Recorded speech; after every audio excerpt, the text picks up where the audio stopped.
Algunas cosas con mucha revelación. Excelente. Estamos en vivo. Estamos transmitiendo desde la página de Facebook de Minas Church, también desde el canal de Minas Predicaciones. El bosquejo ya está publicado en la página de minaschurch.org. Hoy retomamos, chicos, en la serie Jesús en la Biblia, la sesión 14. Hemos estado platicando acerca de cómo Jesús se manifiesta de inicio a fin en la Biblia, porque Jesús es el tema de la Biblia. Jesús y su obra de redención. Y estuvimos platicando cómo la Biblia no solamente habla en términos de profecía a la griega, en el sentido de que predice algo que va a pasar y sucede, sino que también hay lo que se conoce como patrones, tipologías que son de índole profético. Y la Biblia está llena de esos patrones que vaticinaban la venida de Jesús y su obra en la cruz. Entonces platicamos de cómo hay los diferentes tipos en la Biblia. Hoy vamos a ver la de los sacrificios y el chivo expiatorio, que son también tipos de Cristo. Pero haciendo un pequeño repaso, vimos cómo la creación, Adán, el árbol de la vida, la profecía, gira todo alrededor de Cristo. Abel también era un tipo de Cristo. Enoc, Abraham, Isaac, Jacob, José, Judá, Moisés.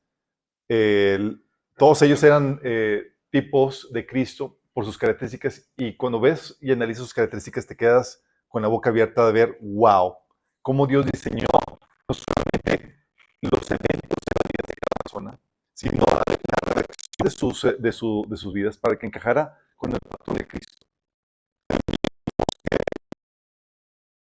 Que Noé,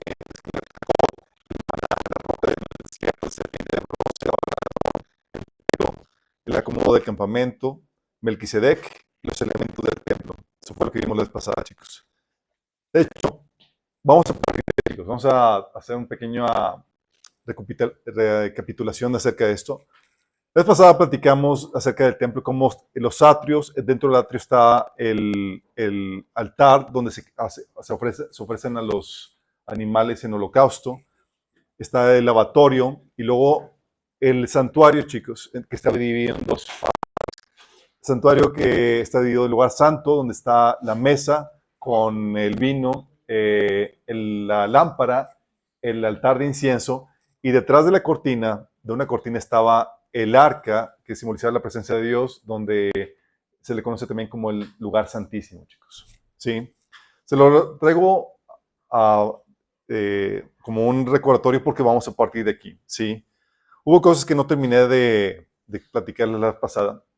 Vimos cómo toda la simbología y tipología de Cristo que hay en el templo, vimos cómo las entradas, las puertas, eran símbolo de Jesús por los tres colores que tenían. Azul, hablando del cielo y lo divino. El púrpura, hablando de su personalidad como rey.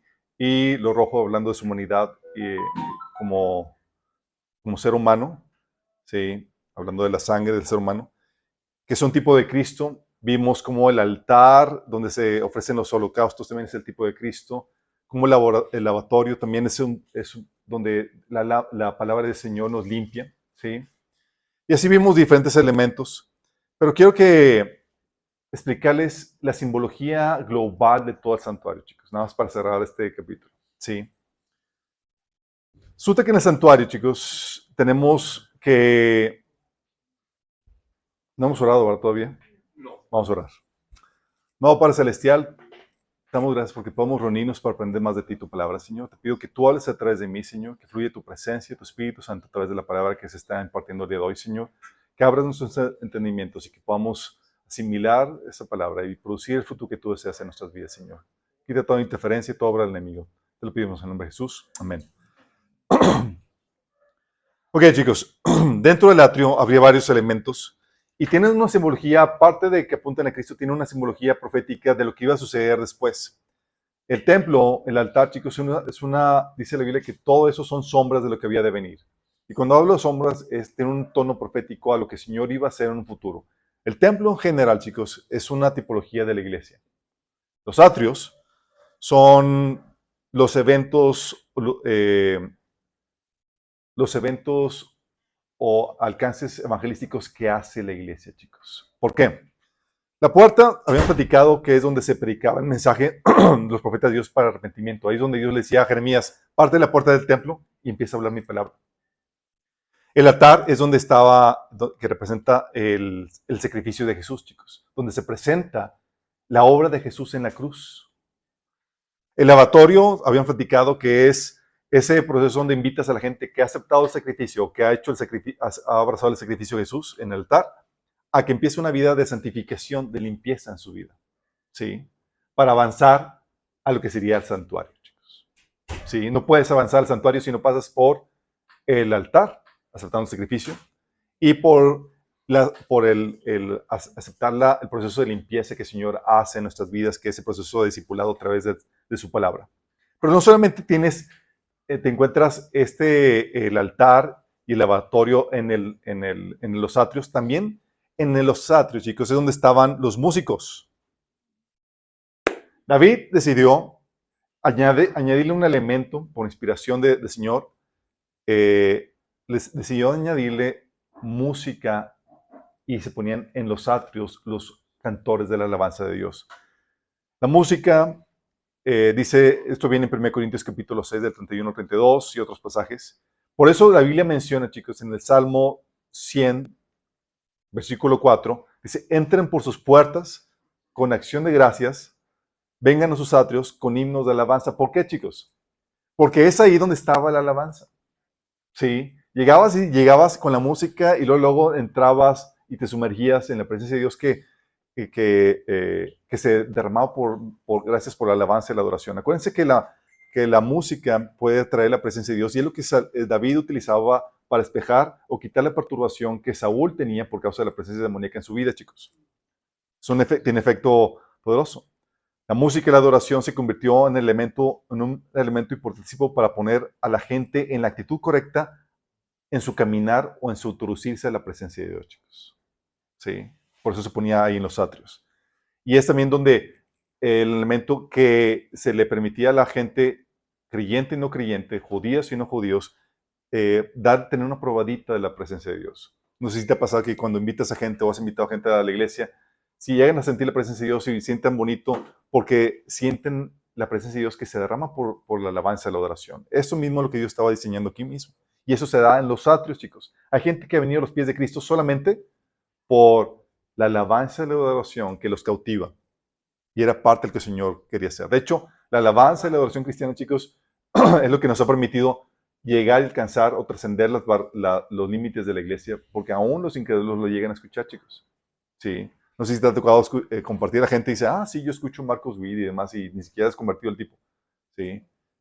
Parte de esto es lo que Dios hace, chicos. Entonces, pasando del atrio,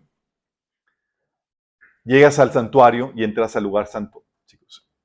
El lugar santo es símbolo de la iglesia. Fíjate, para entrar al lugar santo, chicos, tienes que pasar primero por el altar, que es el aceptar el sacrificio de Jesús. Y limpiarte en el lavatorio, chicos. Si no, no entrabas al lugar santísimo, al lugar santo. Sí.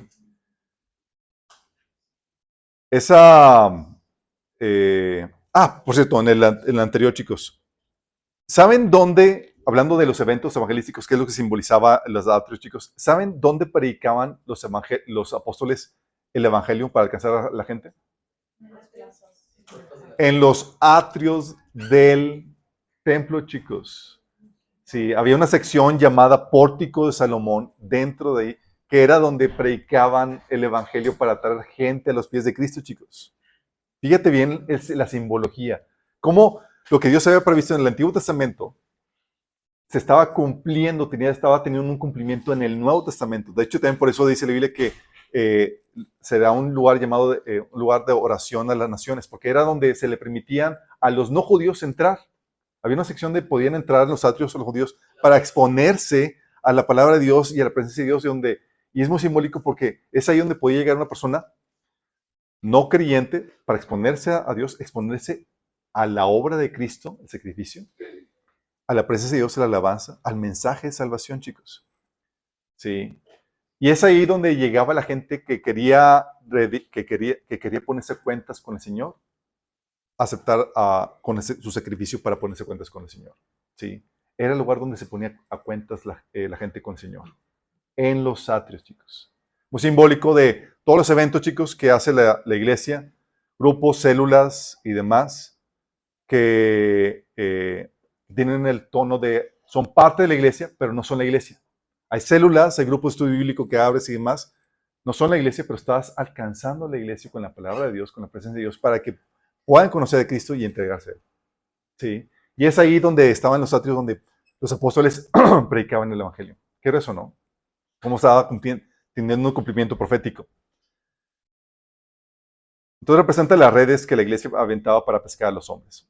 Sí, hablando de todas las actividades evangelísticas, encuentros, retiros, congresos, células, estudios bíblicos, donde la gente conversa podía exponerse a la presencia de Dios en alabanza y la adoración, o sea, los músicos, al mensaje, donde se ponían la puerta de los atrios, y convertirse aceptando el sacrificio de Jesús, el altar, para comenzar un proceso de discipulado, que es el lavatorio.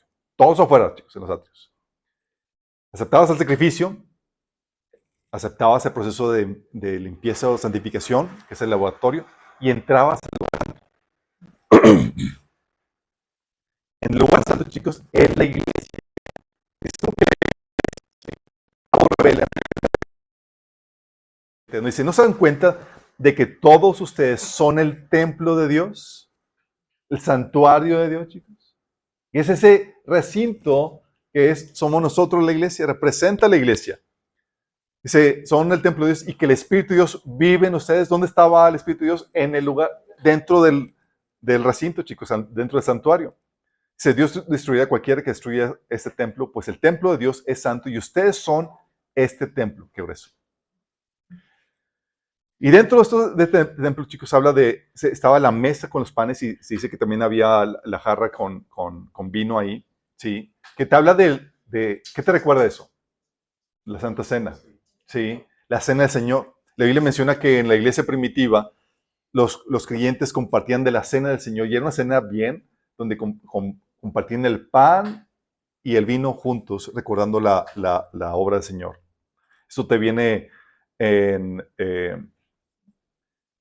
esto viene en 1 Corintios capítulo 11. También Judas menciona de cómo había individuos que participaban en las cenas, en las comidas de compañerismo con las cuales conmemorábamos el amor de Dios. Porque parte de la actividad de la iglesia es este compañerismo de compartir el pan juntos, donde celebramos la cena del Señor, chicos, y conmemoramos así la obra de Cristo. ¿Sí? De hecho, Jesús habla en Apocalipsis 3:20 que, mira, estoy a la puerta y llamo. Si alguno oye mi voz y abre la puerta, entraré a él, cenaré con él y él conmigo. Hablando que la cena habla de ese proceso de compañerismo con los creyentes y con el Señor. Por eso dice la Biblia en 1 de Juan 1 del 3, versículos 6 y 7, dice, les anunciamos lo que hemos visto y oído para que también ustedes tengan comunión con nosotros. Y nuestra comunión es con el Padre y con su Hijo Jesucristo. Si afirmamos que tenemos comunión con Él, pero vivimos en la oscuridad, mentimos y no ponemos en práctica la verdad. Pero si vivimos en la luz, así como Él está en la luz, tenemos comunión unos con otros y la sangre de Jesús, de su Hijo, nos limpia de todo pecado. Fíjate, está hablando de la comunión con el Padre y unos con otros, chicos, que es ese compañerismo que se da. ¿Sí? El candelabro ya hemos platicado, son la lámpara, que es la que dice la Biblia en Salmo 119, versículo 105, lumbrera a mis pies es, ¿sí? Lámpara a mis pies es tu palabra y lumbrera a mi camino. Lámpara, exactamente. ¿Qué habla de esto? Habla del mensaje, chicos. La palabra de Dios que viene a traer luz a nuestras vidas. Sí, es simbolizado en el candelabro. Y en el licenciado está hablando de las oraciones que se hacen dentro de la congregación. 1 Timoteo 2, del 1 al 8, Pablo instruye a Timoteo de que le daba instrucciones de cómo debe de dirigirse o proceder la iglesia. Y él le instruía que tuvieran reuniones de oración donde se intercedía por todo el mundo, por todos los seres humanos y particularmente por los líderes, y que oraran levantando manos santas al Señor, que era parte de las instrucciones de lo que se hacía dentro de la iglesia. Pablo decía le decía a Timoteo, esto te lo escribo para que sepas cómo se deben hacer las cosas dentro de la casa de Dios, que es dentro de la iglesia, que es la casa de Dios. ¿Sí? Y luego, tienes el incensario, chicos, que representa las oraciones. Entonces, la Biblia menciona de que hay oraciones también que son cantadas, que son los himnos, chicos, la lectura de salmos. Sí. Es parte de la oración al Señor. De hecho, dice la Biblia, Salmo 149, versículo 1, cantad a Jehová cántico nuevo. su alabanza sea en la congregación de los santos. ¿Sí? Pablo decía, entonces, cuando os reunís, cada uno de vosotros tiene un salmo, tiene doctrina, tiene lengua, tiene revelación, tiene interpretación. Hágase todo para edificación. Hablaba de la oración cantada, que son los salmos, así como el partimiento de pan y la palabra del Señor que se lleva a cabo esto. Y fíjate bien esto, chicos. Entonces el lugar santo representa la iglesia, el lugar donde solo entran los que han aceptado el sacrificio de Cristo, simbolizado en el altar, y han decidido empezar a limpiar sus vidas, simbolizado en el laboratorio, para gozar de la comunión con Dios, ¿sí? A través de la oración, el incensario, y con los santos, las mesas de los panes, para andar en la luz de su palabra, el candelabro. Por eso tú ves en Hechos, capítulo 2, dice la Biblia, en Hechos de 41 al 43. Así que los que recibieron su palabra fueron bautizados y se añadieron aquel día como 3,000 personas que se añadieron a la iglesia.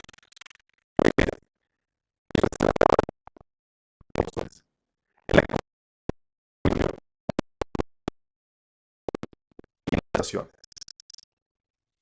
los tres elementos, la comunión, el partimiento del pan, las oraciones y la enseñanza de la palabra de Dios, que son la doctrina de los apóstoles. Estaremos cumpliéndose aquí, chicos. Sí.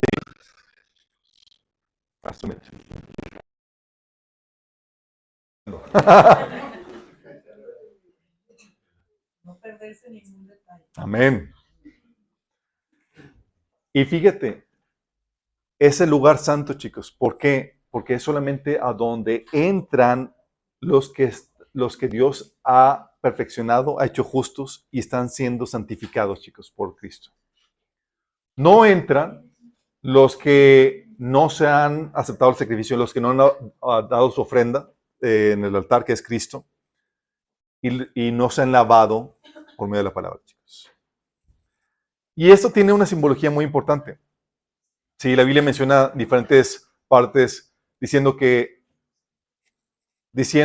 la palabra del Señor, de que la congregación de los justos, chicos, la congregación del Señor solamente entran los que caminan con el Señor, los justos, chicos. Dice, ¿quién puede subir al monte del Señor? ¿Quién puede estar en el lugar santo? ¿Y sabes cuál es el lugar santo?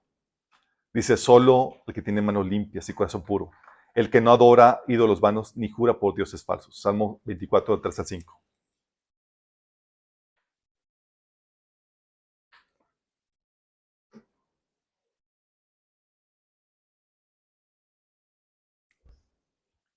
Dice también el Salmo 1.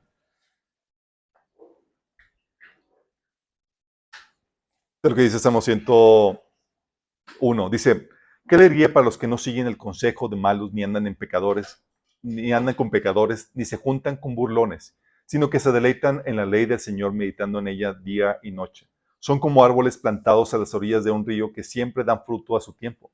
Su hoja nunca se marchita y prosperan en todo lo que hacen. No sucede lo mismo con los malos. Son como paja inútil que esparce el viento. Serán condenados cuando llegue el juicio. Los pecadores no tendrán lugar entre los justos, o en la congregación de los justos, chicos. Pues el Señor cuida el sendero de los justos, pero la senda de los malos lleva a la destrucción. Dice Salmo 101, versículo 7, no habitará en mi casa quien cometa fraudes, ni se presentará ante mí ningún mentiroso. Está hablando de la Biblia, te está enseñando de la congregación, es congregación de los santos, de los justos, chicos. Por eso,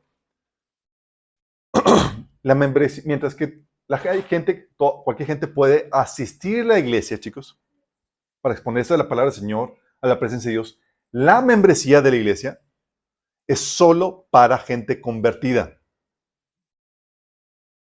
¿Sí me voy entendiendo? Es para gente convertida, es decir, para gente que se ha arrepentido de aceptar a Jesús y quiere y ya está comenzando por su santificación. Solamente para ellos, chicos. La membresía de la iglesia es limitada. O sea, no es como que cualquier persona puede venir y ser miembro de la iglesia. No.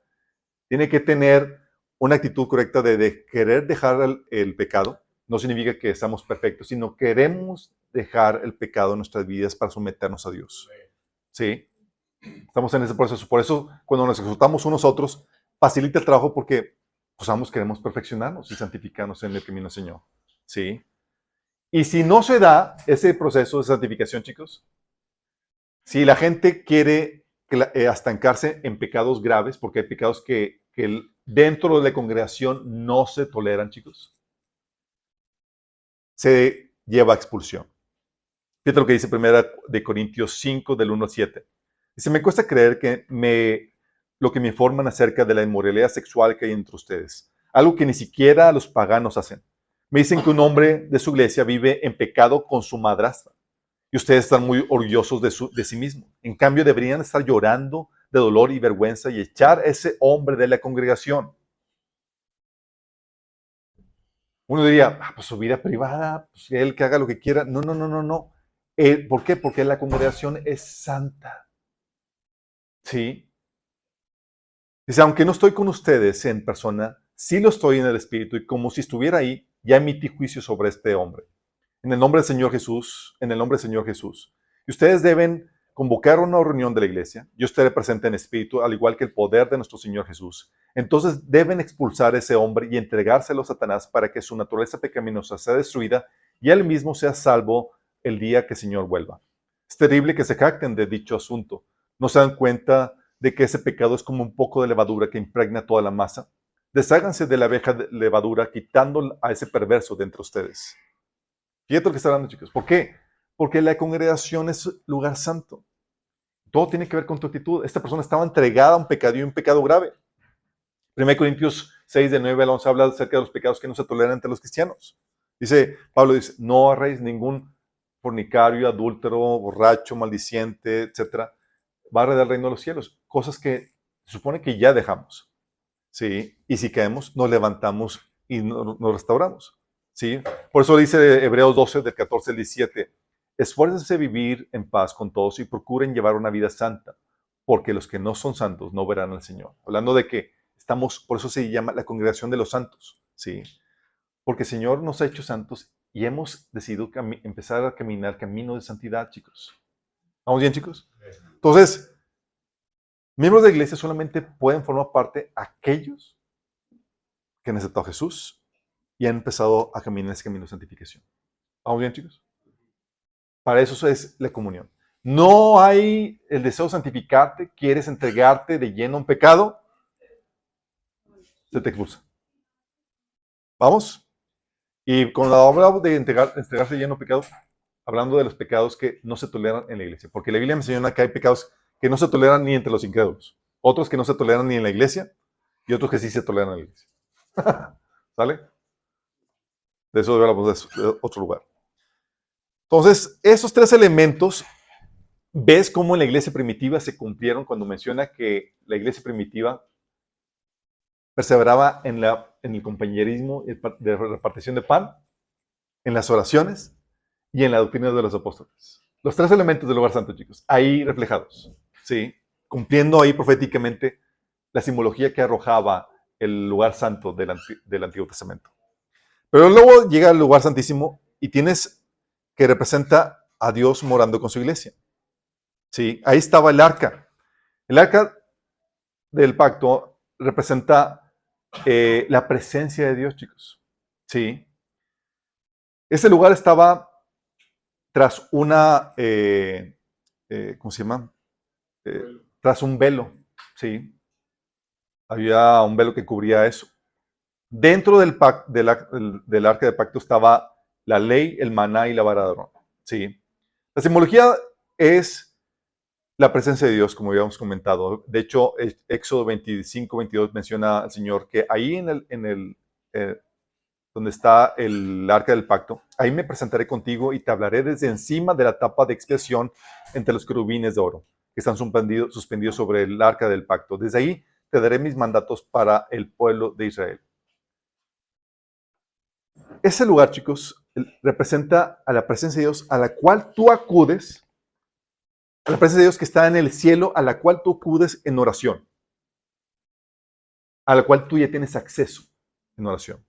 Hebreos 10, del 19 al 22 dice, así que, amados hermanos, podemos entrar con valentía al lugar santísimo del cielo por causa de la sangre de Jesús, Por su muerte Jesús abrió un nuevo camino, un camino que da vida a través de la cortina al lugar santísimo. Ya que tenemos un gran sumo sacerdote que gobierna la casa de Dios, entremos directamente a la presencia de Dios con corazón sincero y con plena confianza en Él, pues nuestra conciencia culpable ha sido rociada con la sangre de Cristo a fin de purificarnos y nuestros cuerpos han sido lavados con agua pura. Fíjate cómo está hablando de Jesús nos purificó por medio de sacrificio. Está haciendo una referencia al altar que está en el atrio. Hemos sido lavados, haciendo referencia al lavatorio, y accedemos al lugar santísimo. ¿Te das cuenta de toda la simbología, chicos, que están aplicando? Y esa simbología nos habla de cómo ya ahora en Cristo tenemos acceso en oración al lugar santísimo. Tú en oración tú puedes ir al lugar santísimo que está en el cielo. Tú tienes un cuerpo espiritual y tu cuerpo espiritual puede ir a presentarse delante del Señor, chicos. ¿Sale? Pero también representa a la presencia de Dios en la tierra, entre nosotros, en la congregación. Ok.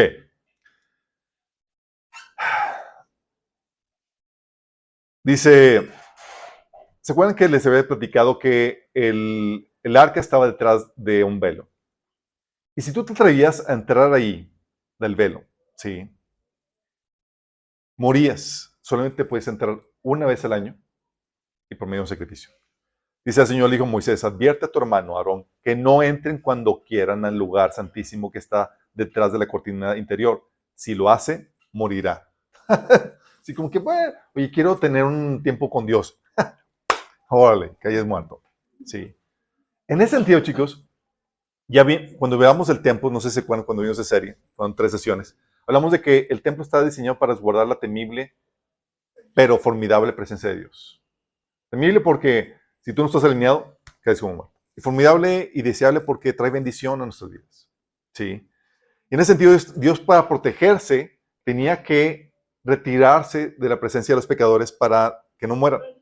¿Sí? De hecho, es algo similar a lo que sucedió, chicos, con el COVID. ¿Se acuerdan qué hacían con las personas que les daban COVID? Les encerraron en un cuarto y les pasaban comida por debajo. Se no sea que uno muera. No que el Señor tenga COVID. Pero su ira, sí nos podía, su justa ira nos podía fulminar, chicos. No teníamos los anticuerpos suficientes para lidiar con eso. Ahora en Cristo sí. Entonces, ¿qué pasa? La Biblia dice que cuando Jesús ya murió por nosotros en la cruz, se rompió el velo. ¿Sí? Dice Mateo 25, 51. Y aquí el velo del templo se rasgó en dos, de arriba abajo, y la tierra tembló y las rocas se partieron. Fíjate bien en esto, chicos. El lugar santo y el santísimo están en el mismo recinto, separados por un velo. Al rasgarse el velo, chicos, todo se hace uno. El lugar santo y el lugar santísimo ya son uno. Sí, pero no el atrio. Eso convierte el santuario en un solo lugar y ahora Dios habita en la congregación con los santos. Es como si ya salió del cuarto. ¿Sí? Ahora habita entre nosotros. ¿Sí? Y eso lo ves, por eso el Señor decía a los redimidos, Mateo 18:20, porque donde están 2 o 3 congregados en mi nombre, ahí estoy yo en medio de ellos. Es por eso cuando Jesús efectuó la redención, sopló sobre los discípulos y les dio ¿qué? El Espíritu Santo, el cual solamente puede morar en vasijas santas. ¿Sí?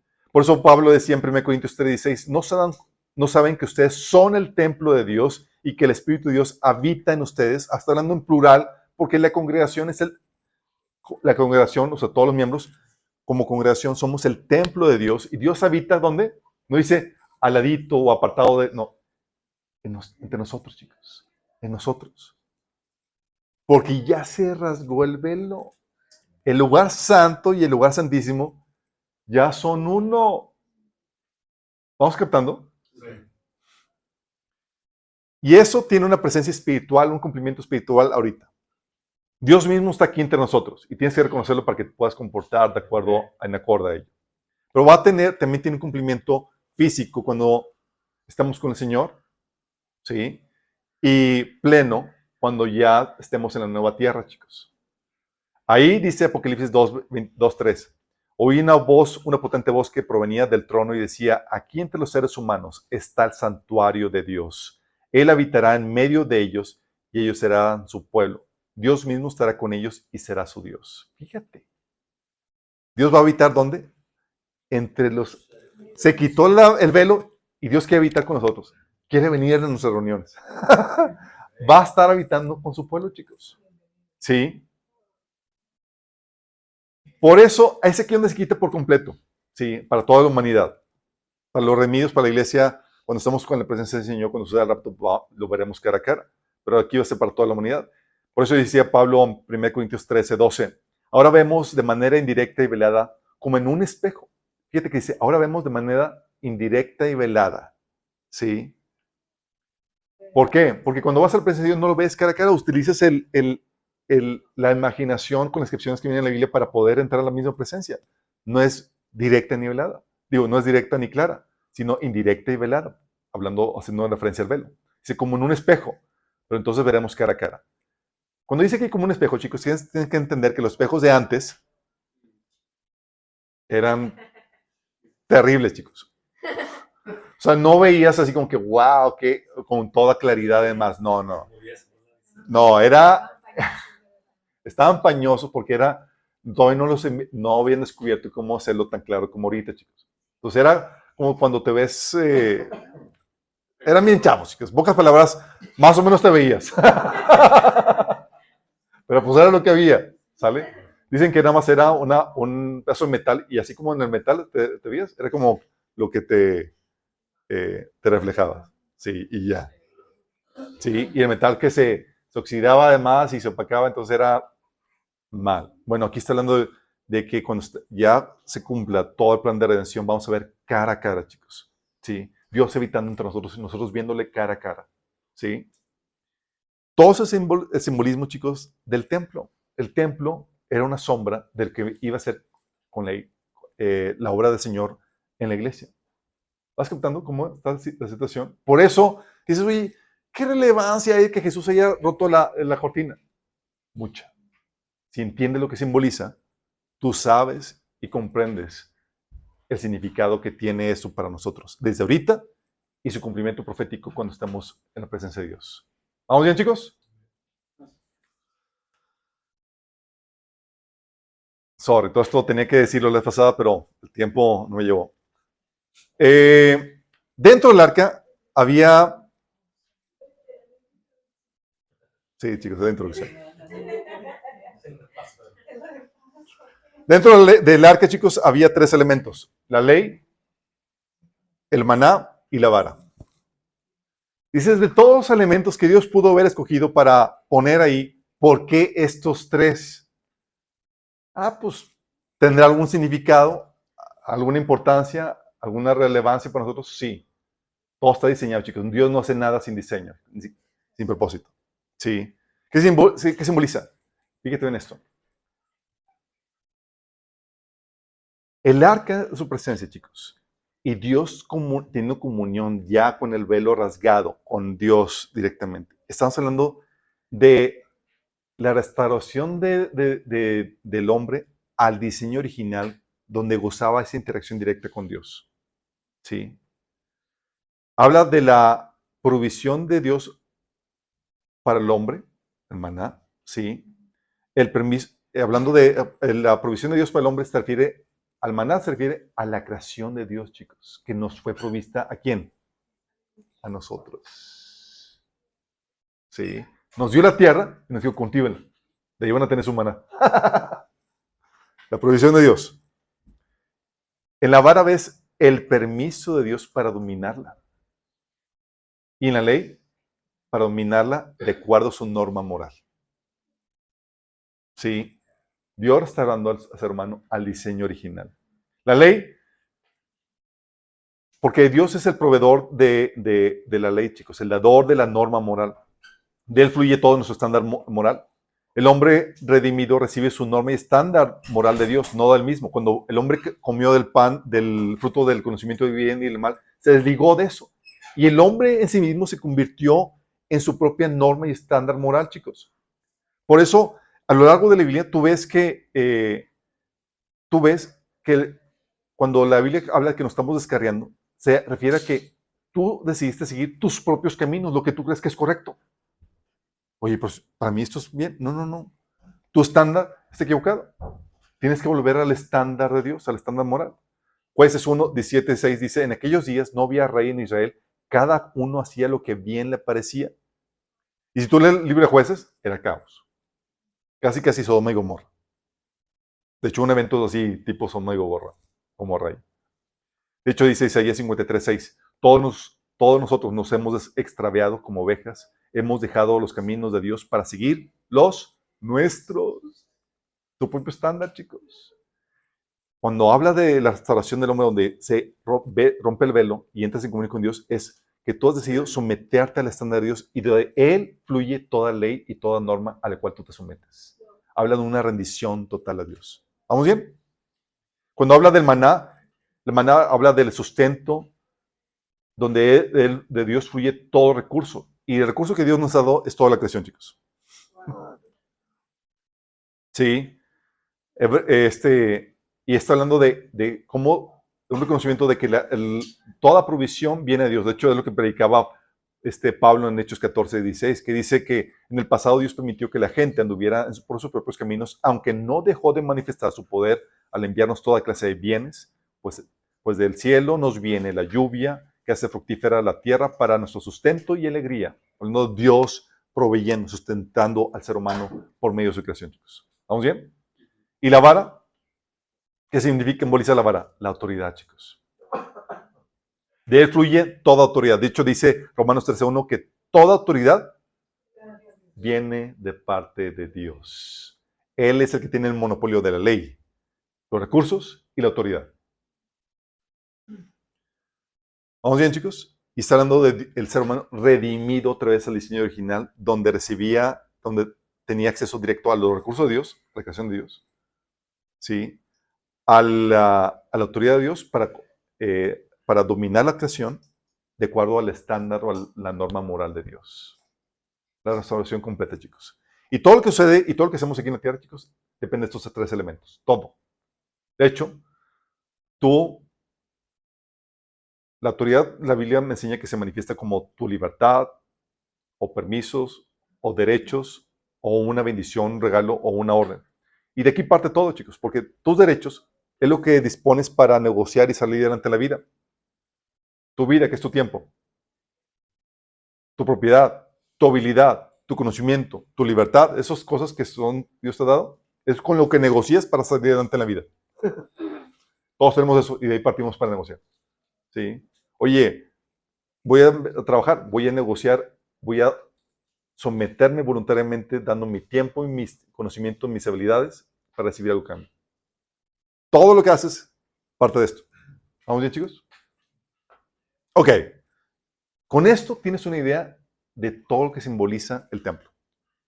¿Más claro? ¿Vale? Qué eso no. Y vamos a los sacrificios y ofrendas que son tipos de Cristo. La Biblia mencionaba varios tipos de sacrificios y ofrendas, chicos. Uno era el holocausto.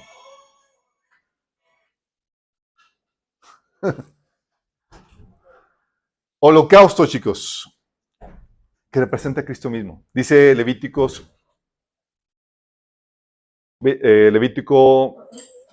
capítulo 1. Dice, cuando presentes un animal como ofrenda al Señor, lo puedes tomar de la manada del ganado o del rebaño de ovejas y cabras. Si el animal que ofreces como ofrenda quemada es el de manada, debe ser un macho cabrío que no tenga ningún defecto. Si ofreces un ave como ofrenda quemada al Señor, elegirás una tórtola o un pichón de paloma. Ok, chicos. El holocausto. El holocausto es esa ofrenda quemada, donde se ofrecía al animal para ser quemado, ¿sí? Ya hemos platicado las pasadas lo que simbolizaba. Cuando ofreces el animal en ofrenda quemada, chicos, estamos hablando del sacrificio de Jesús para ser receptor del fuego consumidor de Dios que calma la justa ira de Dios. Es lo que simboliza, chicos. La Biblia dice que Dios es fuego consumidor y habían platicado todo lo que conlleva eso. Y como por eso es lanzado al lago de fuego, chicos. Y que de su Dios como juez dice que cuando está como juez, de su trono sale un río de fuego, que seguramente alimenta el agua de fuego, y donde son ahí consumidos los enemigos, chicos. Aquí al hablarte de una oveja o una cabra, chicos, y luego menciona otro pasaje que es de 1 año de edad, dice que debe ser un macho, está hablando, es una representación del Mesías. Es un macho, joven, ¿sí? Una oveja, hablando de su inocencia, chicos. Y lo dice que debe ser perfecto, hablando de su perfección.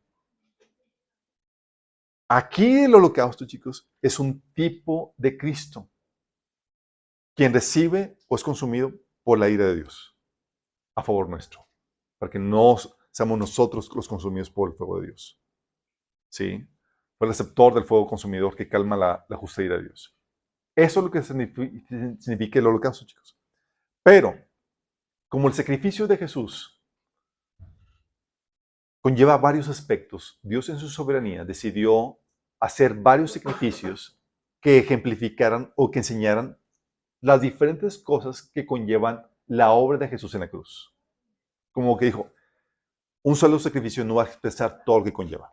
Entonces vamos a tener que poner varios más. ¿Vale?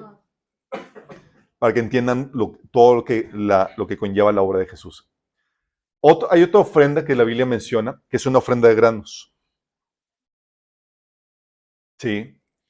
Dice Levítico 2, del 1 al 4 y del 9 al 10, dice, cuando presentes grano como una ofrenda al Señor, deberá ser de harina selecta. Chafada, chicos. Sí. Derramarás sobre la harina aceite de oliva y la rociarás con incienso. Fíjate que le vas a poner a la harina aceite e incienso. Para los que ya saben ahí de la simbología, ya vas a llamar, aquí ya sé más o menos por dónde va. Okay. Le llevarás a los hijos de Aarón, los sacerdotes, y el sacerdote tomará un puñado de la harina humedecida con aceite junto con todo el incienso y quemará esta porción representativa sobre el altar.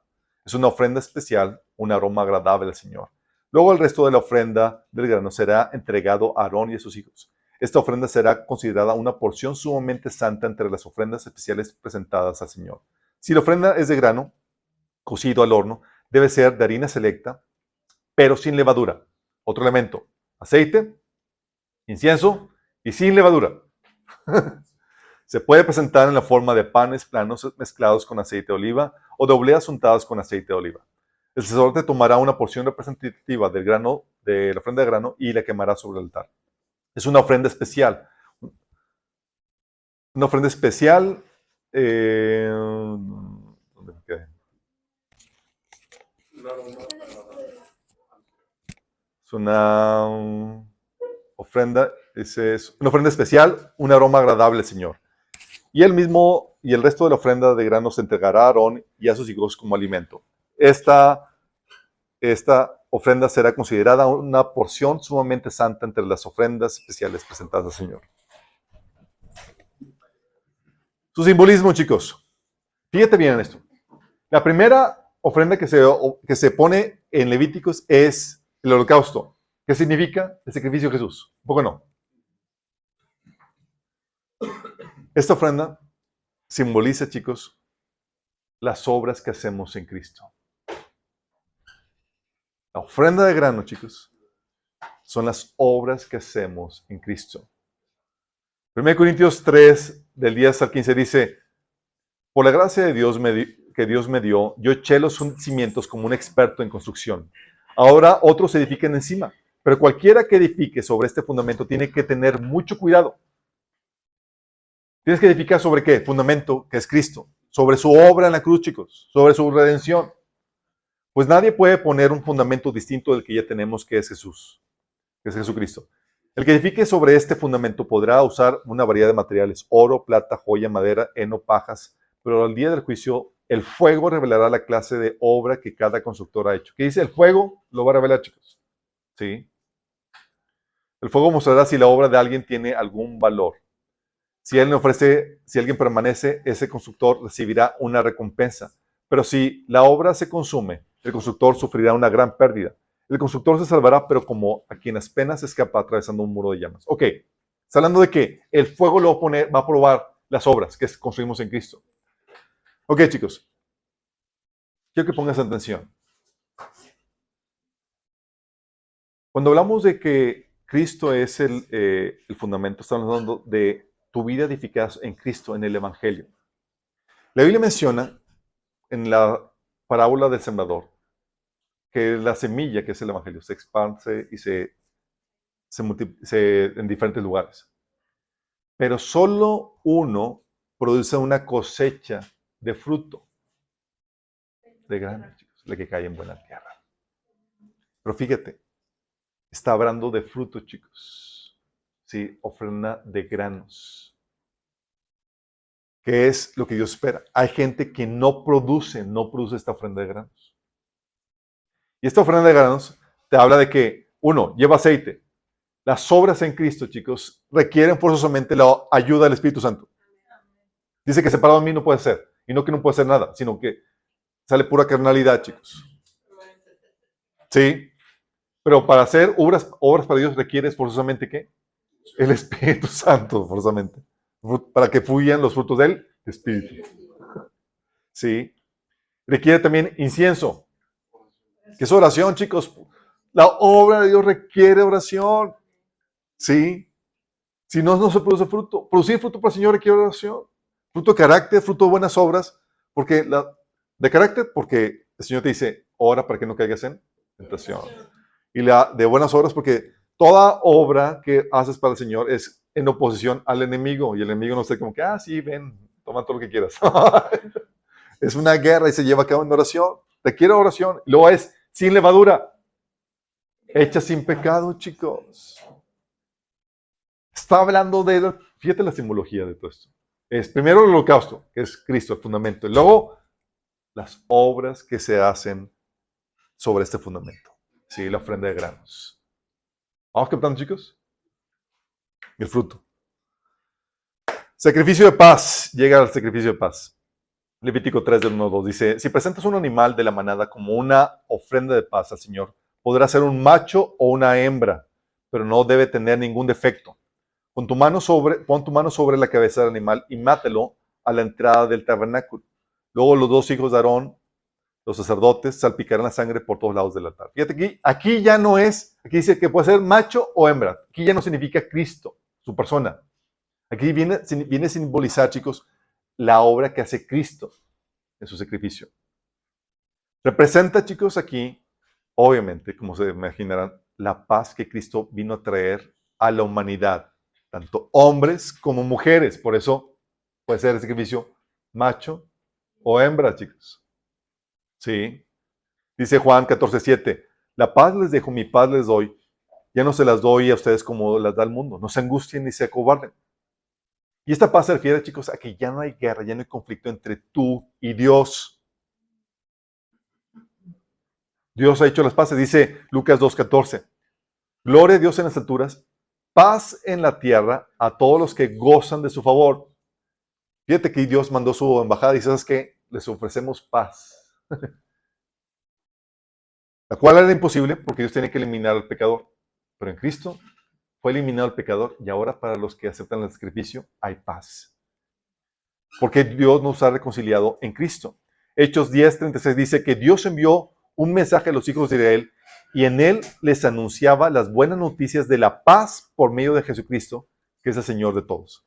Por medio de él se anunciaba ¿qué? La paz, chicos. Nuestro Señor viene a enseñarnos cómo en Jesús se restaura la relación que estaba en conflicto entre Dios y el ser humano. Sí. Dice Romanos 2:17, pero habrá gloria, honra y paz de parte de Dios para todos los que hacen lo bueno, para los judíos primero y también para los gentiles. Romanos 5:1 dice que justificados pues por la fe tenemos paz para con Dios por medio de nuestro Señor Jesucristo. Este sacrificio, chicos, viene a enseñarnos y a recordarnos cómo el Señor, la obra de Jesús en la cruz, viene a traer paz, una reconciliación entre tú y Dios. Dios ya no está en guerra contigo, ya no es tu enemigo. Ahora somos hechos amigos de Dios, familia de Dios. ¿Sí? Entonces, mientras que el holocausto simbolizaba a Cristo, su persona, macho, joven, perfecto, que estaba siendo sacrificado en lugar del pecador. Aquí está hablando de la obra de reconciliación que se hace en la obra, en el sacrificio de Cristo, para traer paz entre Dios y el ser humano, y para traer paz en tu corazón. ¿Vamos bien, chicos? Ofrenda por el pecado. Levítico 4, del 1 al 14, del 1 al 4 dice, el Señor le dijo a Moisés, da las siguientes instrucciones al pueblo de Israel. De esta manera deben proceder con aquellos que pecan involuntariamente al hacer algo que viola uno de los mandatos del Señor.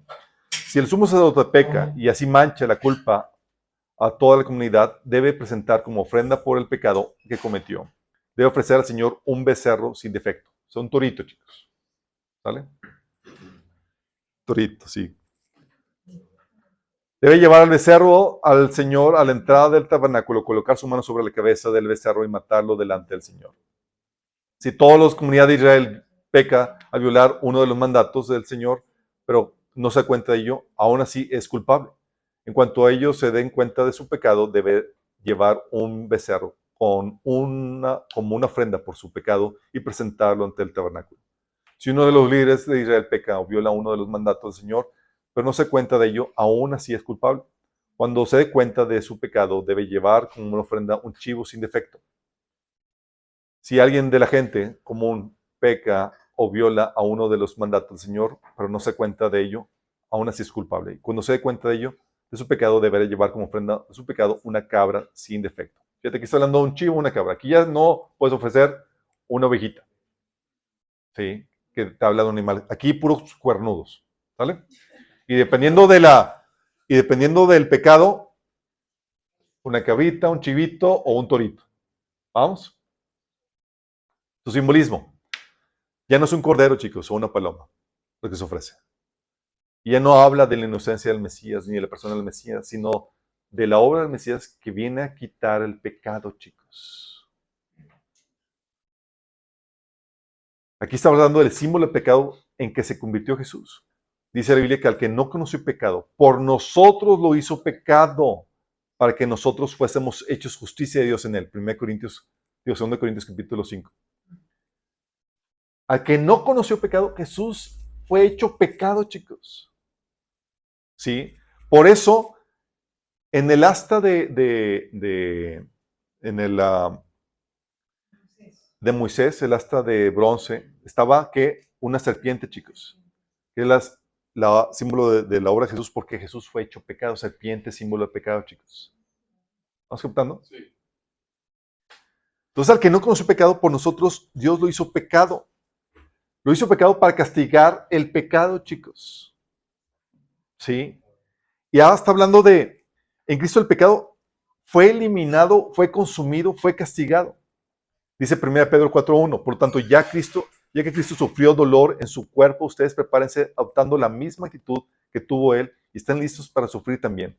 Pues si han sufrido físicamente por Cristo, han terminado con el pecado. Y eso es lo que hace el Señor. Señor, la obra de Jesús, al hacer del pecado, recibió el castigo, pero también es por Él que el pecado se elimina, se sacrifica.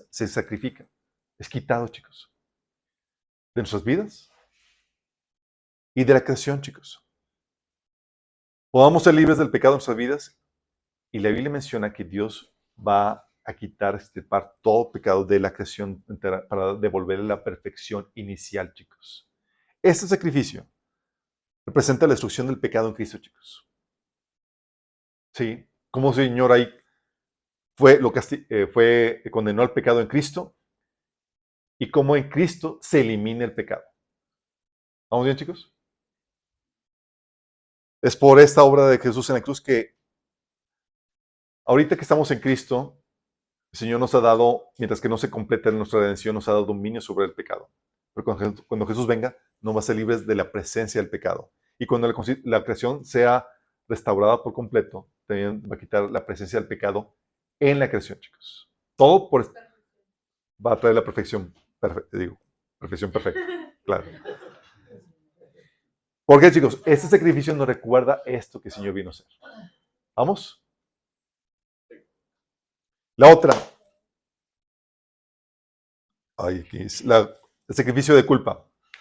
Si cuando te des cuenta de tu culpabilidad en cualquiera de estos casos, deberás confesar tu pecado.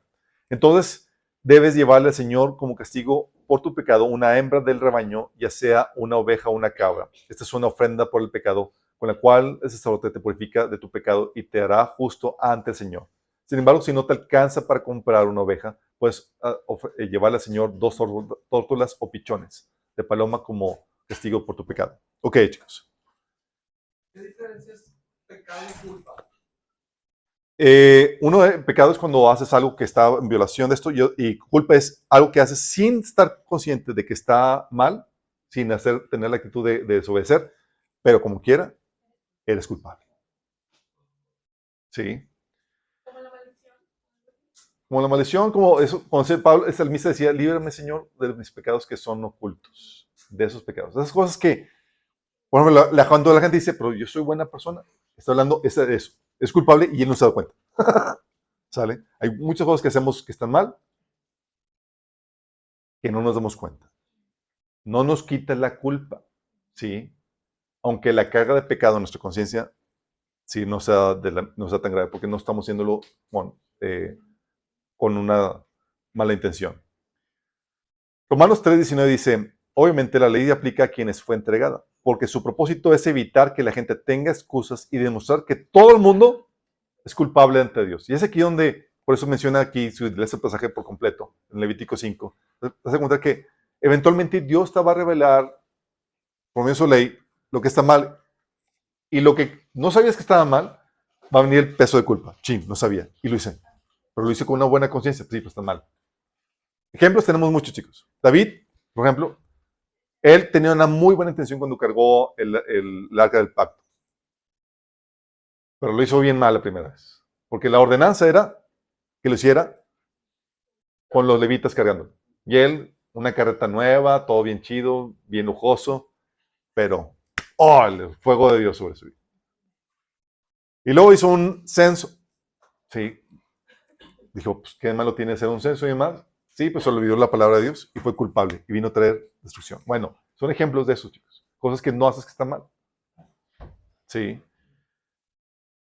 Y fíjate en esto. Hacer algo a sabiendas que está mal por debilidad, por eso, y arrepentirte, obviamente ya estamos hablando de la ofrenda por el pecado. ¿Sí? Que, en los que uno incurre por debilidad o por seducción del pecado y demás.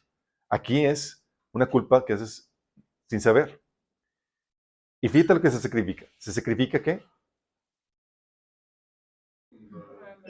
Una hembra.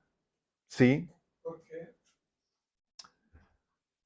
Te habla de que no es tan grave o fuerte como el pecado, chicos. Luego, antes era un toro, hablando de la gravedad de los hombres. Y aquí una hembra que te habla de que no es tan fuerte como el varón, chicos. Es decir, no es tan grave, no es tan fuerte. Se ve manifiesto, y eso se ve manifiesto en la hembra que es ofrecida. ¿Sale? Y es aquí donde la Biblia te habla de que también viene el Señor a enseñarnos cómo Cristo vino a absorber la culpa, chicos. No solamente pagó por tus pecados conscientes, sino también por los pecados inconscientes. Qué alivio, ¿no? Digo, porque dices al inicio presentas y ya te confieso todos mis pecados. Y todos los que no saben. El Señor dice, pues eres culpable. Pero la obra de Jesús también cubre esos. Eso es. Sí. Poco no da gozo, chicos. Sí, amén, gracias. Sí.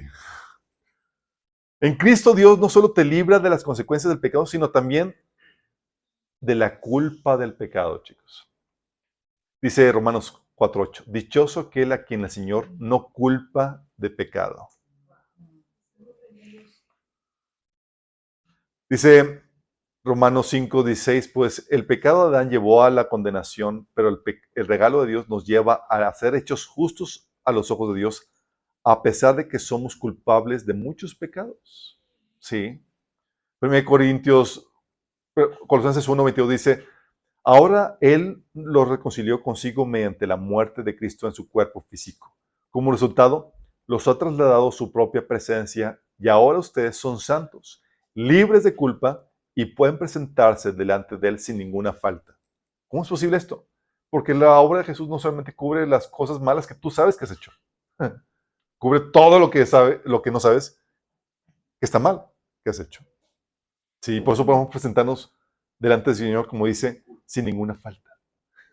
Porque la obra de Jesús cubre aún todas aquellas cosas que no sabes que están mal. 1 Corintios 15, 17 dice, si Cristo no ha resucitado, entonces la fe de ustedes es inútil y todavía son culpables de sus pecados. Porque la obra de Cristo, chicos, es total. Pero si Jesús no hubiera resucitado, significa que él hubiera muerto, él murió solamente por sus propios pecados, que él merecía esa muerte. Y el sacrificio por nuestro pecado y nuestra culpa, seguimos todavía en culpa y en pecado. Seguiríamos. Delante de los ojos de Dios y a nuestras conciencias, chicos, por eso podemos sabernos inocentes ahora que estamos en Cristo. Dice Hebreos 10:22, pues nuestra conciencia culpable ha sido rociada con la sangre de Cristo a fin de purificarnos. Nuestra conciencia, chicos. ¿Por qué? ¿Qué pasa, chicos? Eso es algo maravilloso. Y todos lo hemos sentido, los que somos redimidos. Porque cuando has hecho un pecado y demás, mientras que tú no lo confiesas y no te arrepientes, sientes el peso de culpa. Pero una vez que lo confiesas, Señor, le pides perdón por la obra de Jesús, ¿qué pasa con tu conciencia? Ya no sientes la culpa, chicos. Y todo es posible por el entendimiento de que en Cristo nuestros pecados son perdonados y nos quita la culpa. Es como dice Hebreos, dice, nuestra conciencia culpable ha sido rociada con la sangre de Cristo. ¿Sí? Porque a una persona, chicos, que no conoce el Evangelio, por más arrepentimiento, por más contrito que esté, no se sabe perdonado. Y sigue el sentimiento de culpa. Es lo que experimentaba Lutero antes de entender la obra de Jesús en la cruz y poder recibir el perdón que Dios ofrece. ¿Estamos conscientes de esto, chicos? Ok, entonces el sacrificio de culpa representa también la libertad de culpa que tenemos en Cristo. Luego viene otra, chicos, la ofrenda de libación. Dice Números 28:7. Sacrifiquen un cordero por la mañana y otro al atardecer. Con cada cordero entreguen una ofrenda de grano de 2 litros de harina selecta mezcladas con 1 litro de aceite puro de olivas prensadas. Esta es la ofrenda quemada habitual, instituida en el monte Sinaí, como ofrenda especial, un aroma agradable al Señor. Junto con la ofrenda quemada, presenten la ofrenda líquida apropiada de 1 litro de bebida fermentada por cada cordero y derrámenla en el lugar santo como ofrenda al Señor. Ofrezcan el segundo cordero al atardecer, la misma ofrenda de grano y ofrenda líquida. También es una ofrenda especial, un aroma agradable al Señor. Una ofrenda líquida, chicos. ¿Se han preguntado qué simboliza esto? La ofrenda líquida. La sangre derramada. Simboliza nuestra vida derramada en servicio a Dios, chicos.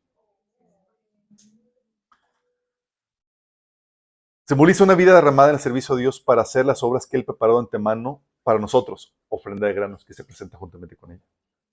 Por el sacrificio de Jesús, ofrenda quemada, chicos. Fíjate cómo van las tres. Ofrenda de granos, ofrenda quemada, que es el sacrificio de Jesús. Ofrenda de granos, que son las obras que hacemos. Y la ofrenda líquida es toda una vida desgastada en producir esto. Sí. Filipenses 2, del 16 al 18, dice Pablo. Pablo es el que hacía referencia de esto, hablando su verdadero significado. Dice Pablo, aférrense a la palabra de vida, entonces el día que Cristo vuelva, me sentiré orgulloso de no haber corrido la carrera en vano y de que mi trabajo no fue inútil. Sin embargo, me alegraré aún si tengo que perder la vida derramándola como una ofrenda líquida a Dios. Así como el fiel servicio de ustedes también es una ofrenda a Dios. Y quiero que todos ustedes participen en esta alegría. ¿Cómo hablaba de su vida? Como una ofrenda líquida derramada. Toda su vida servida y desgastada como una ofrenda a Dios. También lo repite en 2 Timoteo 4, 16 al 8, que dice, en cuanto a mí, mi vida ya fue derramada como una ofrenda a Dios. Fíjate, mi vida fue derramada como una ofrenda a Dios. Se acerca el tiempo de mi muerte. He peleado la buena batalla. he terminado la carrera, he permanecido fiel. Fíjate qué grueso. Está hablando de la vida. Se ofrecían las tres juntos. Ofrenda quemada, ofrenda de granos y ofrenda líquida. Ofrenda quemada, fundamento que es Cristo, para comenzar la vida cristiana. Para la ofrenda de granos, para producir fruto para Dios. Y para vivir toda una vida, ofrenda líquida. Produciendo y viviendo agradando a Dios. Las tres juntas. La mañana y la tarde, como sacrificio. ¿Vamos bien, chicos? Y por decía, mi vida ya completó el ser una ofrenda líquida. Porque la ofrenda líquida solamente sirve hasta el final. ¿Vamos bien, chicos? ¿Se acuerdan de las vacas rojas de las cuales se ha hecho tanto guato? También hay un sacrificio, chicos, se lo platico. En número 19, del 1 al 3, habla de vacas rojas que se quemaba y se quemaba la vaca roja con la palo de cedro, hilo de escarlata y rama de hisopo. Es en la torre. Me faltaban así como patas de... y luego le mezclabas. No, nada que ver. No, pero poner estos elementos, chicos. Vaca roja se quemaba, sí, palo de cedro, hilo de escarlata, rama de hisopo. Fíjate bien esto. Y las cenizas de eso se utilizaban para purificación ante impurezas del templo, chicos. Es decir, de impurezas relacionadas con el culto dentro del templo. La vaca roja obviamente es un símbolo claro de Cristo. ¿Sí? El palo de cedro, chicos, ¿por qué ponerle un palo ahí? Por la cruz, chicos. El madero en el cual Jesús fue crucificado. El hilo de escarlata es un símbolo obviamente de la sangre de Cristo. Y la rama de hisopo, la limpieza que hace. Dice el Salmo 51:7, purifícame como hisopo y seré limpio. Pero también ves el hisopo en la cruz cuando le acercaron una esponja. Dice Juan 19, 29 al 30. Y estaba ahí una vasija llena de vinagre, y entonces ellos empaparon en vinagre una esponja, y poniéndola en un hisopo, se le acercaron a la boca. ¿Sí? Estamos hablando de los elementos y componentes de la obra de Jesús en la cruz, que viene a traer purificación. ¿Sí? ¿Y por qué quemada? Porque obviamente es sacrificada para satisfacer la justicia de Dios. Todos los elementos, chicos, que traen purificación. Todo eso hablando de Cristo. ¿Vamos bien, chicos? Por último, en este sentido, los horarios de la crucifixión. Se hacían los holocaustos, se hacían en la mañana y en la tarde, a las 9 y a las 3 de la tarde. De acuerdo a Éxodo 29, 38, 39. ¿Y la Biblia sabes cuándo te dice que fue crucificado Jesús? A las 9, a la hora del sacrificio de la mañana. Y expiró a las 3, a la hora del sacrificio de la tarde. Todo eso apuntando a Cristo. Y dices, ¿qué casualidad? No es casualidad, chicos. Es Dios haciendo un diseño maravilloso, chicos. ¿Vamos bien? Ok. Ahora terminamos con el chivo expiatorio.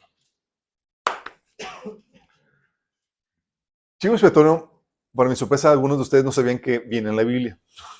Pensaban que era un refrán. Como que, me tocó hacer el chivo expiatorio. No, chicos. Sí.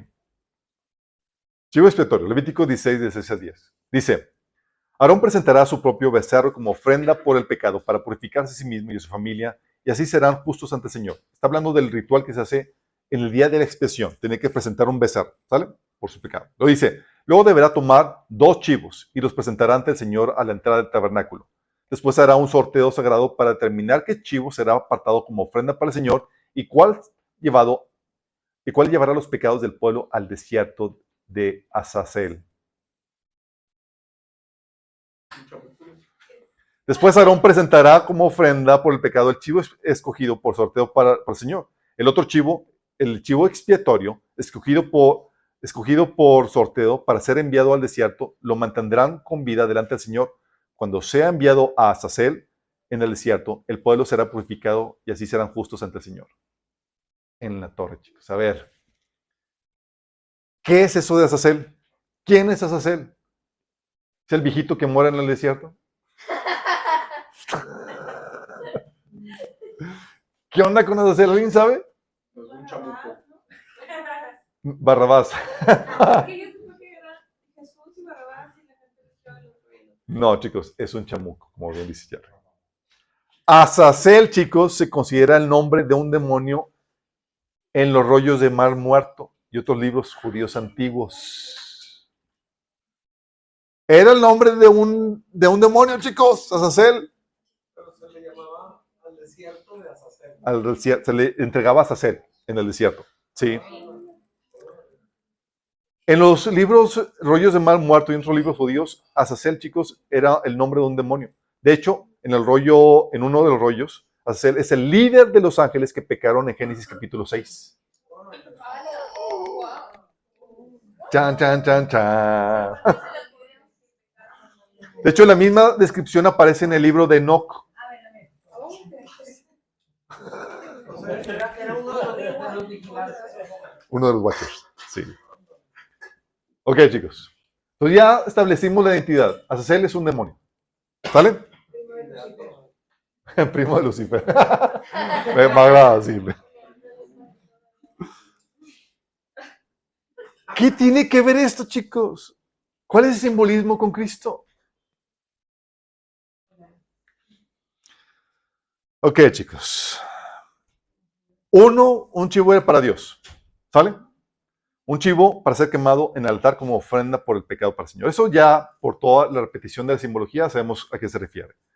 Representa el terrible expectativa de juicio de Dios y el fuego violento que consume a los enemigos de Dios y cómo Jesús sufrió ese castigo, esa justa ira de Dios, ese fuego de Dios.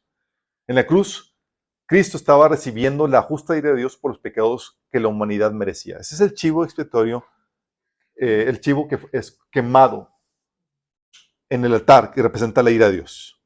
¿Sale? Y el chivo que es enviado al desierto para ser entregado a Azazel, ¿qué representa?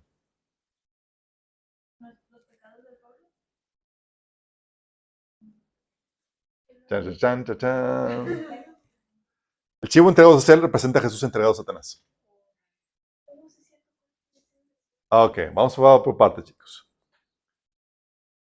Dice la Biblia en Juan 10:10 que el enemigo no vino sino a robar, matar y destruir. Quiero que entiendas bien esto. A partir de la creación del ser humano y que Dios le dio dominio, un reino al ser humano, Satanás se ensañó contra el ser humano porque él deseaba gobernar, ser rey, tener autoridad. Y esa autoridad no se le dio a los ángeles, se le dieron a mí. Y con hacer eso nos puso al Señor como nos convertimos en la fuente de envidia de Satanás. Se ensañó contra nosotros, chicos. Satanás te odia con odio. Arrocha.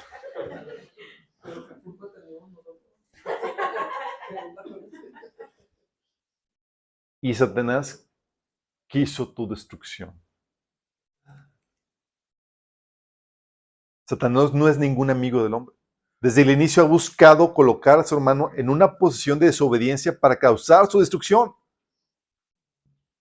Es lo que quería hacer. De hecho, dice la Biblia que Satanás es homicida desde el inicio. Juan capítulo 8. ¿Por qué? ¿Cómo que homicida? Porque, ¿qué hizo? Lo engañó para que comiera el fruto y recibiera las justas consecuencias de su desobediencia. La muerte. Satanás es lo que hace, chicos. Para poder causar la destrucción del ser humano, seduce al ser humano a cometer actos de maldad, de pecado, para que Satanás tenga la razón o tenga la base legal para causar su maldición, su destrucción, su muerte. Necesita una base legal para eso. ¿Vamos? Entonces, ¿qué hace el enemigo? Trata de seducirte para que caigas en el pecado. ¿Sale? Es lo que hace, lo que hizo con Adán y Eva, cuando dijo, no vas a morir. Comió Eva y se lo dio a Adán, y aparte vas a morir. ¿Qué le dijo Dios? Vas a morir. De polvo serás, las mujeres vino y trajo maldición a la tierra. Sí, dolor, maldición, muerte. A partir de eso. Propiciado porque el enemigo logró convencer al hombre de que hiciera algo indebido para que pecara. Lo mismo sucedió con David. Satanás estaba ensañado contra el pueblo de Israel. ¿Y qué hizo con David? Dice primera de Crónicas 21 del 1 y versículo 14, dice que Satanás conspiró contra Israel e indujo a David a hacer un censo del pueblo. ¿Quién lo indujo? Satanás. Hacer algo, un censo indebido, sin seguir los protocolos y las normas de Dios. Y como consecuencia, versículo 14, por tanto, el Señor mandó contra Israel una plaga y murieron 70,000 israelitas. ¿Qué hace el enemigo, chicos? El enemigo, como nos tenía hazaña, quería empujarnos a que hiciéramos algo indebido para poder producir en nosotros la maldición, la destrucción, la muerte que él deseaba traer. Nos hace caer y luego nos acusa para obtener el permiso de Dios para dañarnos. Mira, cayó. Señor, merece muerte, destrucción, y yo me ofrezco para hacerse. Él opera la maldición. Él opera la maldición, chicos. En algunos episodios es Dios mismo para protegerlo de Satanás, porque Satanás se ensaña. Sí, sí. Para su pueblo típicamente es Dios, así que los remedios donde es Dios mismo el que nos da el paupa. Pero a veces permite que el enemigo venga. Sí. ¿Qué pasa? Por eso el enemigo quiere ponerse en una posición de desobediencia para acusarnos y buscar obtener un permiso, una base legal de parte de Dios para poder traer esa muerte y destrucción. Fíjate bien esto. Dice Apocalipsis 12:10. Luego oí una fuerte voz que resonaba por todo el cielo. Por fin ha llegado la salvación y el poder, el reino de nuestro Dios y la autoridad de su Cristo. Pues el acusador de nuestros hermanos, el que los acusa delante de nuestro Dios día y noche, ha sido expulsado del cielo. Chicos, Satanás quiere primero posicionarte en pecado para poderte acusar y obtener una base legal en contra tuya y poderte zarandear, destruir y demás. ¿Vamos bien, chicos? Es lo que se menciona aquí. Eso sucede con los cristianos y sucedía también en el Antiguo Testamento. Tú ves un caso con Zacarías 3 del 1 al 4 que dice: entonces el ángel me mostró a Jesúa, el sumo sacerdote, que estaba de pie ante el ángel del Señor. El acusador, Satanás, estaba ahí a la derecha del ángel y presentaba acusaciones contra Jesúa. A su mecha. Porque desde el inicio, chicos, ha estado acusando al ser humano. Entonces el Señor le dijo a Satanás: yo al Señor rechazo tus acusaciones, Satanás. Así es, el Señor que eligió a Jerusalén te reprende. Fíjate, el Señor dice, el Señor Jesús, cuando dice que el Señor te reprenda, es Jesús diciendo que el Padre te reprenda. ¿Sí? El Señor te reprenda. Dice, este hombre es como un tizón en llamas que ha sido arrebatado del fuego. Porque así estamos, chicos. Después del pecado, estamos todos negruzcos, así, todos sucios y demás. Dice, la ropa de Jesús estaba sucia cuando estuvo de pie ante el ángel. Entonces el ángel le dijo a los otros que estaban ahí: quítenle esa ropa sucia. Y luego se volvió hacia Jesús y le dijo: ¿ya ves? He quitado tus pecados y ahora te voy a dar esta ropa nueva y fina. Luego yo dije: deban también colocarle un turbante limpio en la cabeza. Así que ellos le pusieron en la cabeza un turbante sacerdotal limpio y les vistieron de ropas nuevas mientras que el ángel del Señor permanecía cerca. Porque desde el inicio Jesús ha estado de nuestro lado, chicos. Mientras que Satanás enseñó de ser humano, bendito Dios que se compadeció de nosotros, estuvo de nuestro lado, buscando el bienestar del hombre. El enemigo nos acusa, pero el Señor en su misericordia toma nuestro pecado, nos quita nuestra ropa sucia y nos viste con ropa nueva y fina, nos santifica. ¿Sí? Pero quiero que entiendas bien esto, chicos. El chivo expiatorio entregado a Israel representa a Jesús entregado a Satanás. ¿A qué me refiero con esto? Quiero que pienses en esto. Sabemos que dice la Biblia que Jesús fue una ofrenda por el pecado. ¿Sí o no? Dice Romanos 3, del 25 al 26. Pues Dios ofreció a Jesús como el sacrificio por el pecado. Dios mismo ofreciendo a Jesús como el sacrificio por el pecado. Es Dios, el Padre, que sacrificó a su Hijo por nosotros. ¿Sí? Pero, pregunta, chicos, ¿lo hizo Dios directamente? No. Se lo entregó al chavo. Se lo entregó al chamuco, chicos. Se lo entregó a Satanás. El acusador estaba así, deseoso de destruir al Hijo de Dios, al ser humano. Sí, y dijo, aquí está. O sea, fue tanto que se lo entregó al chamuco, pero también lo abandonó totalmente. Acuérdense que Jesús ocupó nuestro lugar, chicos.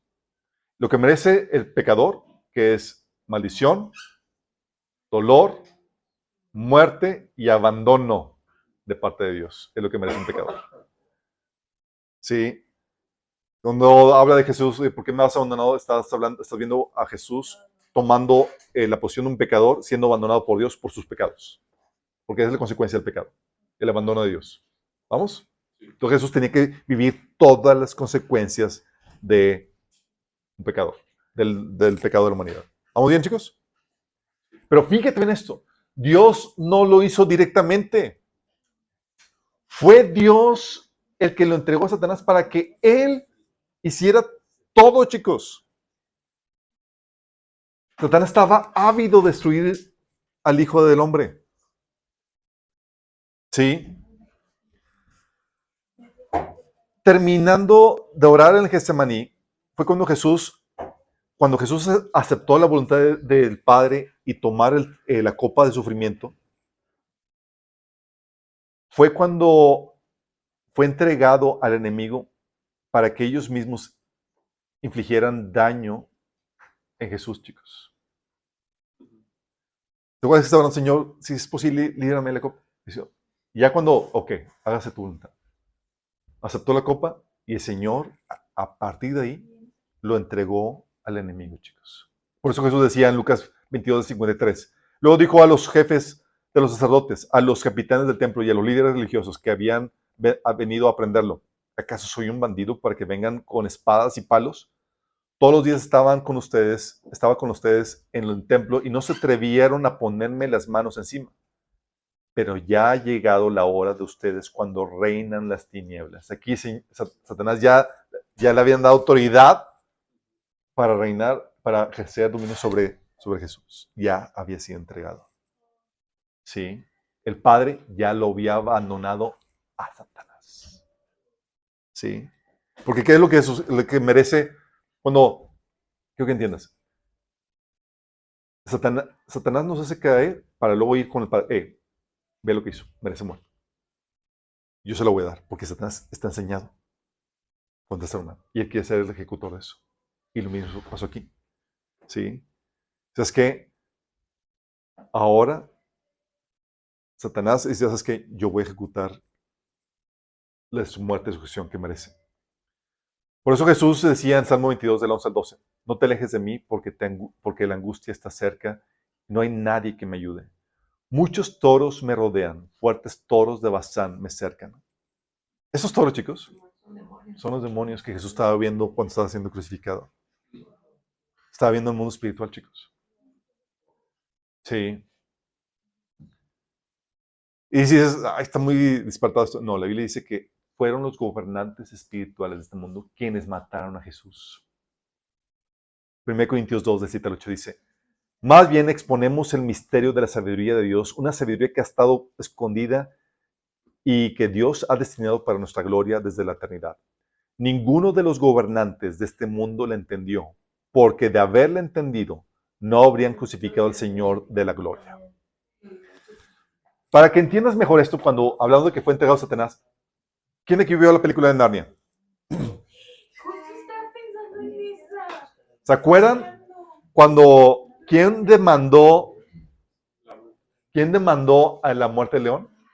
La bruja, chicos. ¿Y quién estaban haciendo la muerte del león?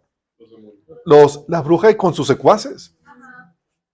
Es una descripción tal cual de lo que sucedió, chicos. Dios no lo hizo directamente. Dios lo permitió porque era justo a los ojos de Dios, porque Jesús estaba convirtiéndose en un sacrificio por el pecado.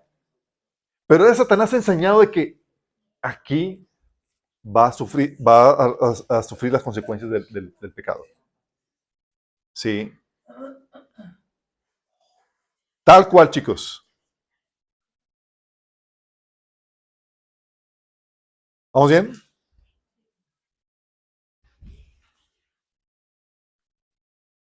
Entonces Jesús satisfizo la justicia de Dios y las demandas de Satanás. Por un lado, Jesús satisfizo la justa ira de Dios al morir. ¿Sí? Pero también satisfizo las demandas de Satanás para causar daño y muerte. Satisfizo la justicia, la justa ira de Dios, como dice que Dios ofreció a Jesús como el sacrificio por el pecado. Las demandas de Satanás porque Colosenses 2, del 14 al 15, dice, Él anuló el acta con los cargos que había en contra de nosotros y la eliminó clavándola en la cruz. El acta de cargos, chicos, todos los pecados que Satanás conocía más, por los cuales te acusaba, Wow. ¿sí? Dice que las eliminó clavándolos en la cruz. De esta manera, desarmó a los gobernantes y a las autoridades espirituales y los avergonzó públicamente con su victoria sobre ellos en la cruz. Fíjate en esto. Satanás buscaba el derecho sobre tu vida y lo logró por medio del pecado. El derecho sobre tu vida para destruirte, traer maldición, para traer dolor a tu vida. La base legal. Y lo encontró en tu pecado, haciendo tu pecado. Al Jesús morir y pagar el precio de nuestros pecados, uno, satisfizo la justa ira de Dios y también las justas demandas de Satanás para traer muerte, maldición. Y no se cuenta Satanás de lo que hizo. Porque al hacer eso, las acusaciones del enemigo en cuanto tuya ya no tienen efecto. Porque en Cristo, lo que hizo en él satisfizo cualquier demanda de Satanás en contra de ti y en contra de mí. ¿Te das cuenta de lo que? Sí. Jesús es el chivo que fue entregado a Sacel. El chivo expiatorio. Sí. Sin base legal sobre nosotros, ahora podemos detener su operar, el cual ahora es sin autoridad, chicos. Estamos hablando aquí de que cualquier perturbación, cualquier cosa que el enemigo venga a traer sobre tu vida, ya es sin autoridad de su parte. Es ilegítimo. A menos que reciba un permiso especial de Dios. ¿Sí? O de nosotros. Pero hay veces donde llega perturbación o llega sin base legal que la hayamos dado nosotros o que la haya dado Satanás. Antes de Cristo, chicos, el enemigo podía traer perturbación y demás sin autorización, sin requerir nada, porque estamos bajo pecado. Dios había hecho una concesión especial hacia su pueblo Israel por el pacto que hizo con Abraham. Pero el resto de las naciones estaban entregadas al enemigo. La perturbación demoníaca, el operar satánico y demás, imperaba a todas las naciones, chicos. Por eso todas las naciones eran sanguinarias, ocultistas y demás, por el operar demoníaco que había. Sí. Porque habían sido entregadas al enemigo. Nosotros, chicos, ya no. Ahora, sin vale ser legal de parte de nosotros, sobre nosotros, ahora podemos detener su operar, el cual ahora es sin autoridad. Dice Lucas 10:19, miren, les he dado autoridad sobre todos los poderes del enemigo. Pueden caminar entre serpientes y escorpiones y aplastarlos. Nada les hará daño. Marcos 16:17 dice, y estas señales seguirán a los que creen. En mi nombre echarán fuera demonios. Es por esto, chicos, que podemos ser libres de la perturbación. Podemos ser libres de la posesión. Podemos ser libres de la maldición. Es decir, de toda actividad demoníaca. La perturbación es la actividad demoníaca desde afuera. La podemos contrarrestar y podemos ser libres de ella. Gracias a Dios por eso. Imagínate si no hubiera solución en Cristo. Estaría terrible este asunto. O sea, a veces siente, pero podemos reprender a hacer guerra espiritual, orar y toda la cosa, y se despeja, chicos. A veces es la batalla, pero hay la posibilidad de la victoria gracias a Cristo sobre la perturbación. ¿Vamos bien, chicos? Podemos ser libres de la actividad demoníaca desde dentro, no desde afuera, que es posesión. Ahora en Cristo podemos quitar y echar fuera demonios que puedan venir y a poseerte. ¿Sí? Y podemos ser libres de la maldición. Es decir, todas esas cosas que le dieron permiso al enemigo para causar enfermedad, destrucción, en cualquier área de tu vida, económica, relacional, etc. Porque Cristo fue nuestro chivo expiatorio. Las demandas que tenía el enemigo para causar maldición, destrucción y muerte ya fueron satisfechas en Cristo en la cruz. No solamente se satisfizo la justicia de Dios, sino todas las demandas de Satanás. Jesús, nuestro chivo expiatorio, ya fue entregado al enemigo para causarle el daño y muerte y así librarnos de la maldición que le daba derecho a Satanás sobre nuestras vidas. Dice Gálatas 3:13 que Cristo nos redimió de la maldición de la ley, hecho por nosotros maldición, porque escrito está, maldito todo el que es colgado en un madero. Cristo no solamente es nuestro holocausto, chicos, que recibe la justa ira de Dios.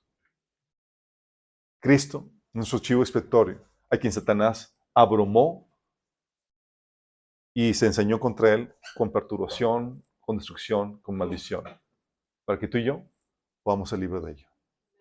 Hay solución, hay libertad en Cristo, gracias a lo que Jesús hizo por nosotros en la cruz.